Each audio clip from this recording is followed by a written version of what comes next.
Welcome to the CHCH Newsmakers podcast. I'm Rick Zamperin. If it's making news in Hamilton, Halton, and Niagara, across Canada or around the world, we'll tackle it on Newsmakers. And there is, dare I say it, an airplane full of hot topics to chew on in Ontario politics right now. Joining us to provide her insight on the biggest stories is Sabrina Nanji, a journalist and founder of Queen's Park Observer. Sabrina, thanks for joining us on Newsmakers.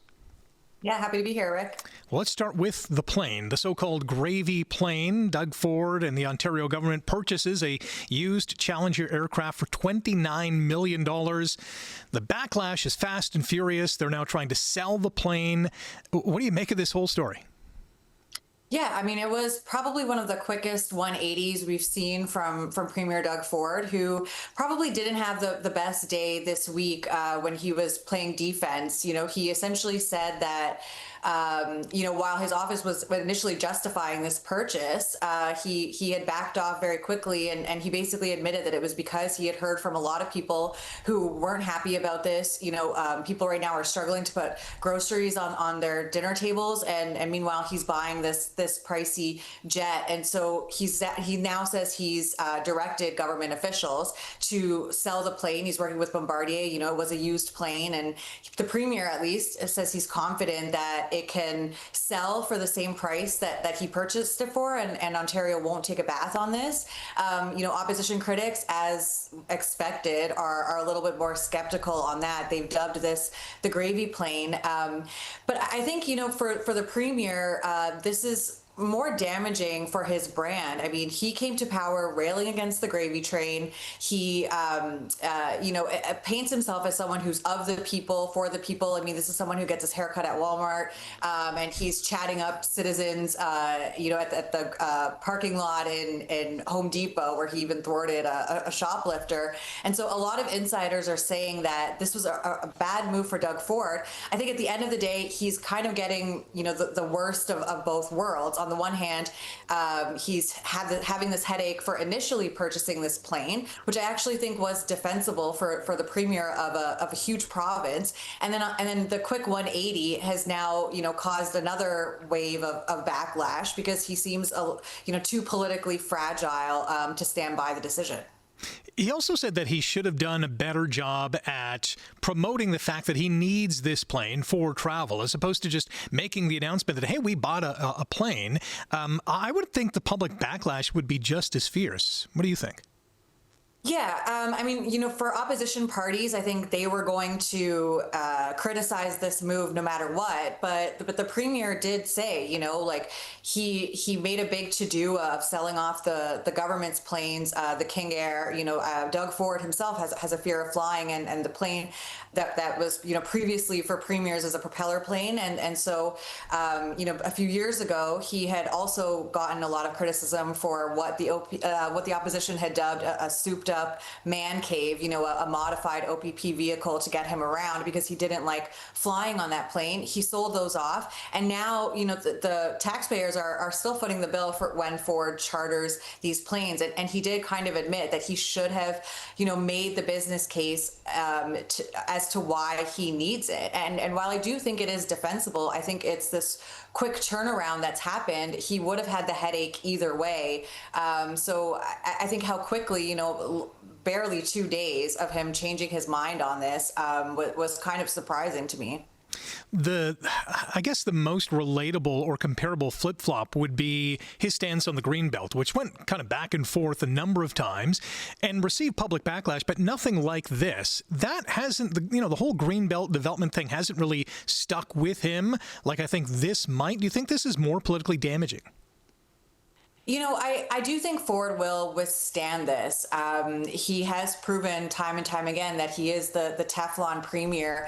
And while, many conservatives that I've been chatting with over the weekend said that they think that the mistake was backtracking on this decision, that he should have stood by it, he should have explained to people why he needed it. He did kind of come off maybe a bit petty by saying that he's more scrutinized than other politicians, pointing to Ottawa buying planes, Quebec buying planes for their ministers and government use.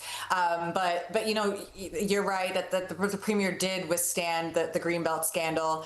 And other conservatives tell me that they actually think that this is part of Ford's brand, that, he paints himself as like this average Joe man of the people, and, people do make mistakes, and the premier didn't quite admit that, but he did say, that happens, and he's someone who listens to the people. So I think he's trying to spin that, and maybe that will, paint him in a better light in the public's eye. But at the end of the day, I think with cost of living so high on people's minds, the question of, is this $30 million jet the best purchase right now? It seems like Doug Ford did not, he heard enough from people that he did not want to take the heat for that. We have seen his numbers slipping in the polls, but I think that's what we're going to continue to hear from him. The spin on this, that he's someone who listens to the people, and then he changes his mind, he pivots, and that's a good thing. So I kind of see it from both sides of the coin here,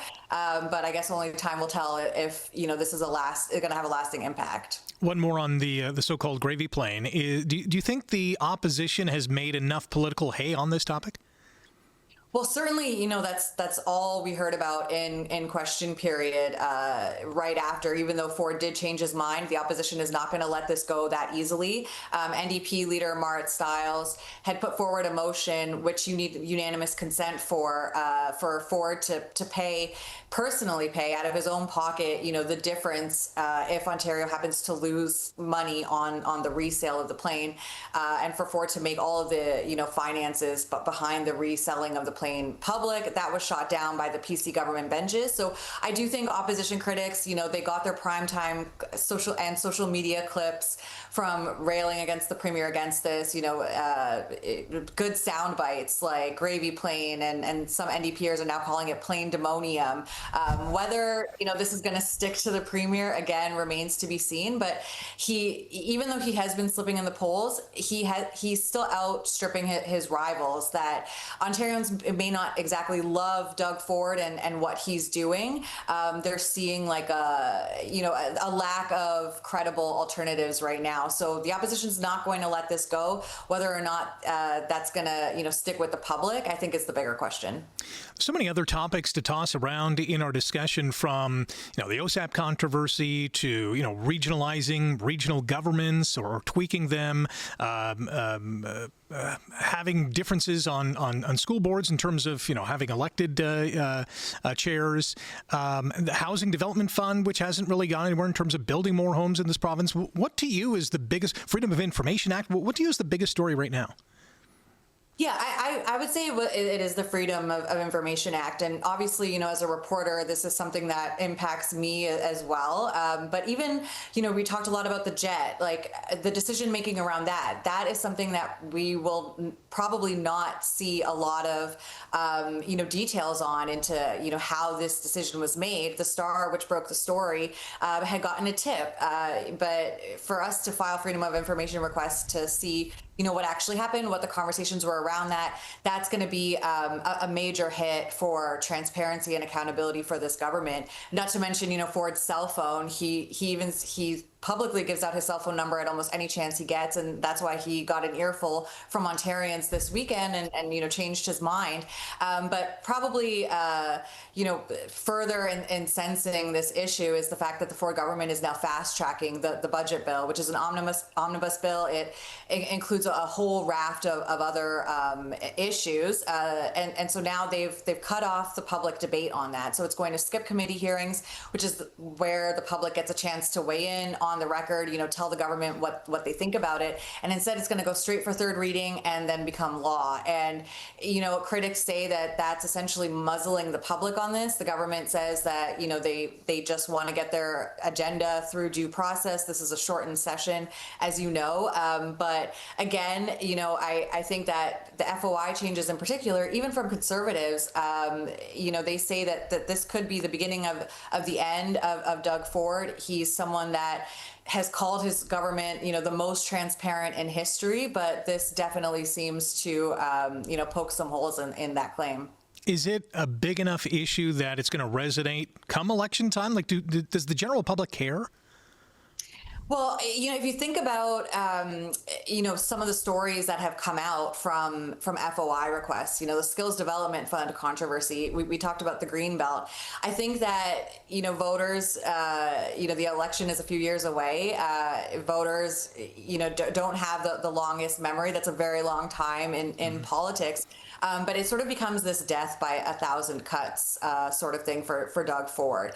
The jet plane, the FOI changes, a lot of these things that seem to go against, the persona that he's put out there to the public. And so I do think that, by the time the next election comes around, we will have a new Liberal leader, and we do see the Liberals kind of catching up to the provincial Conservatives. A lot of people suggest that, that's maybe the federal Liberals' popularity is rubbing off on their provincial cousins, but governments of all stripes have a shelf life, and Doug Ford has been in power for a long time. He will have been in power for about a decade by the time the next election comes around, and so people might start to be looking elsewhere. At this point, Doug Ford says he's going to be running again. He wants to be premier forever, so it's a long ways away.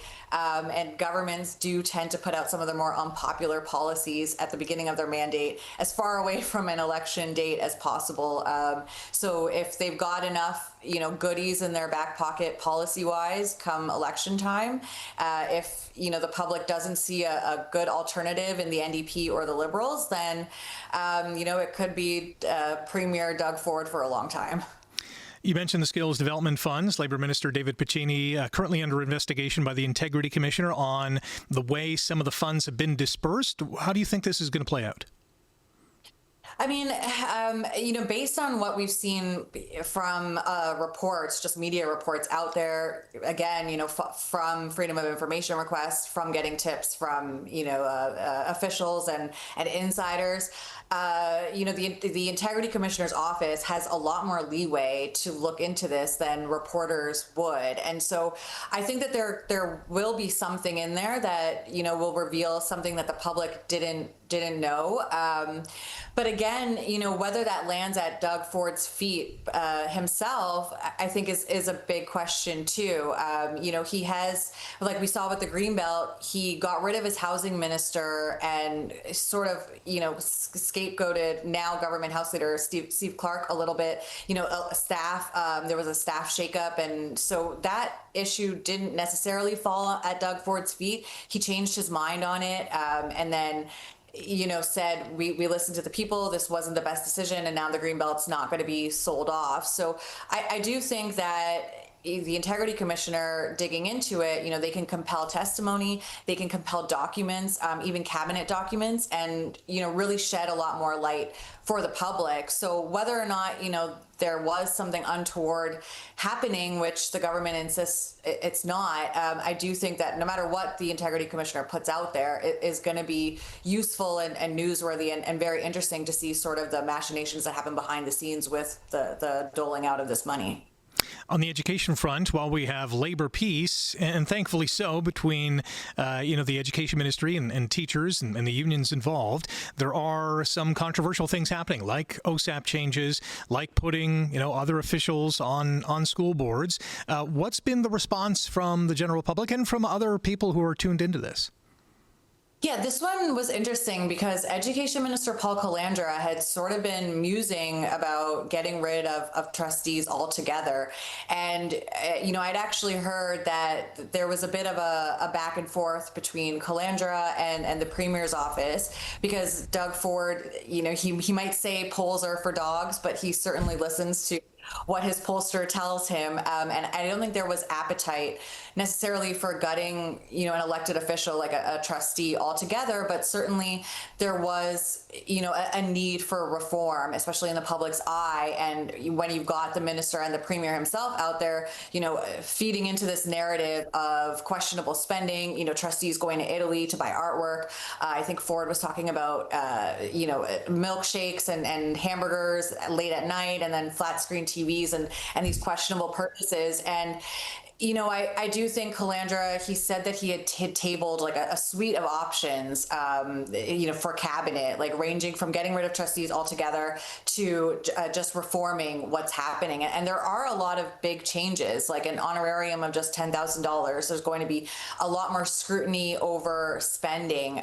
They said that they're going to be putting in these, CEOs type position, someone with a business background who's going to be handling the financials, and then having these directors of education. And these won't be, elected people. And school boards will have the power to hire them, but not fire them. And so there has been a lot of questions around how this is all going to pan out. But at the end of the day, a lot more of the control and responsibility is going to be on the province. And, if we don't see, more of a focus on academics, which the Ford government has been talking about, if we see a lot more questionable spending, then that, problem is then going to be blamed on the at Queen's Park rather than on the trustees themselves. So, there's already a lot of questions about school board supervisors, and there's about 8 school boards right now that are currently under supervision. The new legislation won't change that, and how they have been racking up the expense bills and spending, hundreds of thousands of dollars combined to just do this job. And so it seems almost like this problem has just been shifted to Queen's Park rather than at the school board level. But again, there is going to be a lot of scrutiny and over how this is actually going to play out, this new reforms. I do think that even opposition critics are saying that reform needed to happen, and this is just the way that the Ford government thinks they're going to fix the system. City of Hamilton underwent amalgamation 26 years ago now. The hot topic in Niagara was amalgamating, the local governments into one, I guess, giant regional government.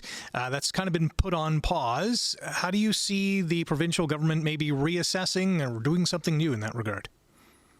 Yeah, this seemed like a bit of a softer policy than people were buzzing about. Is not amalgamating Niagara, which is something that the provincially appointed, former regional chair Bob Gale had really been pushing for. He got a lot of blowback from that, from councillors and from citizens.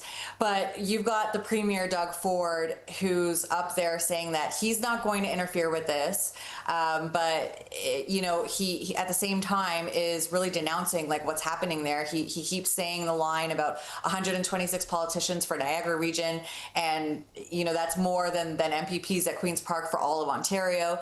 And the way he puts it is that this is asking the turkeys to vote for Thanksgiving. So I do think we saw a little bit of a less strong response from the government with Housing Minister Rob Flack's bill to take more control of regional governments. But again, this is going to be putting unelected officials in charge of elected officials, and then that, I think, becomes a problem where the accountability is not necessarily with the public who can vote people in or out. It becomes like with the province and their provincially appointed officials. And so again, there has been a lot of questions from local councillors about how this is all going to shake out. But I do think that, like school boards, the Ford government is sort of playing with fire a little bit here, because if they can't make this right or can't make things more efficient, as the Ford government likes to say, then the onus comes onto them with these unelected officials, these appointees, rather than on the local elected politicians. Premier Doug Ford was furious after we all learned that about 150 inmates were improperly released from provincial jails. Do we know what has happened yet and what this investigation is looking like? Yeah, I mean, this saga is kind of like more shocking every time we hear more and more details about it. Ford has said it's unacceptable. The Solicitor General has said the same, but he is the person that gets these notifications. So, his office at least was aware that this was happening. And for a law and order premier, someone who is always hammering the feds on bail reform and, this kind of like lock them up type rhetoric that we hear from the premier, which obviously works to him. It speaks to his base and even beyond, as we're seeing, at least the perception of crime increasing.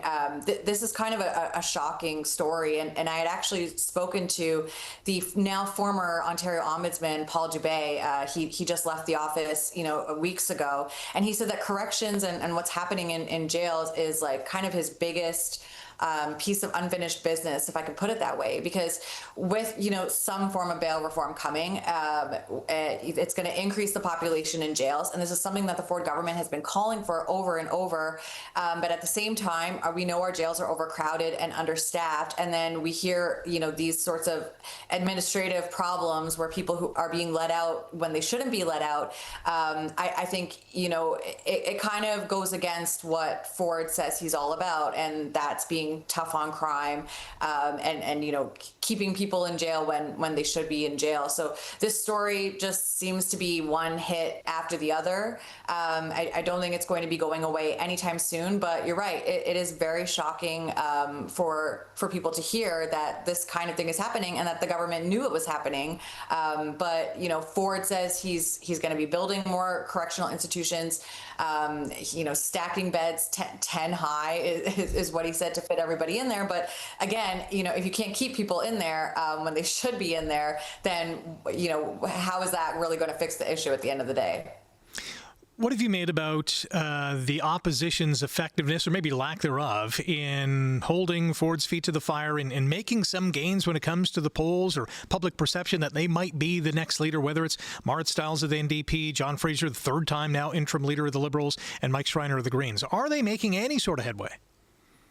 I mean, I think that's a good question, because with all it's just ripe for the picking, all the scandals that are happening at Queen's Park, that there's been a lot of moments where Doug Ford is essentially just like stepping on a rake. But yet, even though his poll numbers might be dipping, it's still, he's still outstripping his rivals. And I think that is because the opposition has had a really tough time getting their message out to the public and getting it to stick. And, having a shortened spring session, we were supposed to come back in February. It didn't happen until late March. They weren't in question. They didn't get, those question period clips that we play on this program, that are on social media. And I do think Marit Stiles has, been successful in having, kind of chippy lines in question period. She went on a bit of a riff yesterday where she was talking about strip clubs and private jets, and she said, this isn't a list for a bachelor party. It's what the Ford government is spending money on, and so I think that was a good line from her. But at the same time, Doug Ford has a majority, so really, hammering him in question period. He wasn't there yesterday. He was in Ottawa, so he wasn't really there to take the heat from her personally. It hasn't exactly translated or stuck with the public. I think whoever is going to be the new Liberal leader who will be chosen in November, certainly, holding Doug Ford's feet to the fire should be, their priority. But it's also about, showing yourself as a government in waiting. And another, bright spot for Marit Stiles, I think this week, was her stance on grocery store surveillance pricing. And that's something that both the NDP and the Liberals have pushed for, not allowing algorithms to decide if one customer is going to potentially pay more for a dozen eggs than another. And the Liberals and NDP both proposed that, but I do think that Marit Stiles and the NDP have had a bit more success on it. She had put out a really, slick social media video about explaining the issue. And she was even getting praise from conservatives on that. I think the big question is, when you're dealing with a majority government, a lot of what you're proposing just it gets shot down before it even gets a chance to, sink into the public's mind. And that's something that, Doug Ford is counting on. Meanwhile, we've got the Liberals and the NDP also jockeying for the so-called, progressive vote. And that split has also really helped keep Doug Ford in power. So while they are still trying, to keep these controversies top of mind for the public, at the same time, Doug Ford, who's holding press conference after press conference, is grabbing headlines with, his usual Fordisms. I think that it's a lot of noise for them to break through, and it's always a struggle. I know we're a few months from the latest Liberal leadership announcement or convention. You have your finger on the pulse. What are some of the names, or who are some of the names you're hearing? I think the latest, most interesting name is Navdeep Bains, the former Trudeau-era cabinet minister, someone who, Doug Ford had worked with briefly and even had called him a champion. He's a very high-profile person.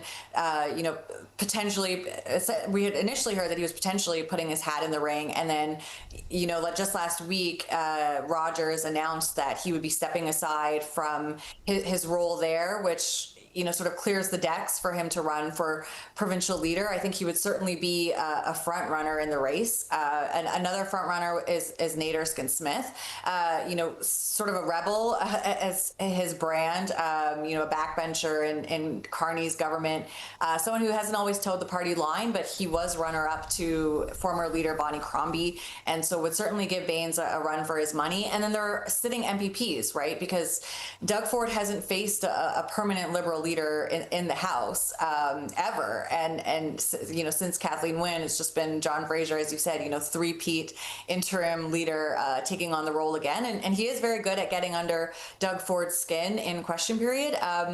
But the sitting MPPs who are running for provincial captain are Rob Serjanik, Lee Fairclough, and I think they would be pitching themselves as the person to do the job, just because they do have a seat in the House, and that's important. Bonnie Crombie, Stephen Del Duca, they weren't able to win their own seats, and I think that essentially was the reasons why they had to step aside, because it just shows that even though the Liberals are picking up in the polls, they did get recognized status in the last election. They just haven't been able to get out of the penalty box since Doug Ford became premier. And meanwhile, we've got Doug Ford, emphasizing the progressive and progressive conservative, kind of painting himself as more of a centrist. And that, I think, for voters who are maybe on the fence between PC and Liberal, which Ontario historically has always swung between those two parties, the next Liberal leader, either way, is definitely going to have their work cut out for them. Last one for you. How can we get more of Queen's Park Observer? How can we subscribe? So you just got to go to qpobserver.ca. You can sign up there. You'll get everything from what's being debated in the House to the top headlines of the day, and even what's for lunch in the cafeteria. Appreciate the time and the insight, Sabrina. Thank you so much for joining us. Thanks for having me. All right, that is Sabrina Nanji from Queen's Park Observer, and thank you for checking out the Newsmakers podcast. A big thanks to the all-star cast behind the scenes. If you like today's episode, click the thumbs up, hit subscribe. You can leave a comment as well. Catch the Newsmakers podcast on chch.com/podcasts and wherever you get your favorite podcasts.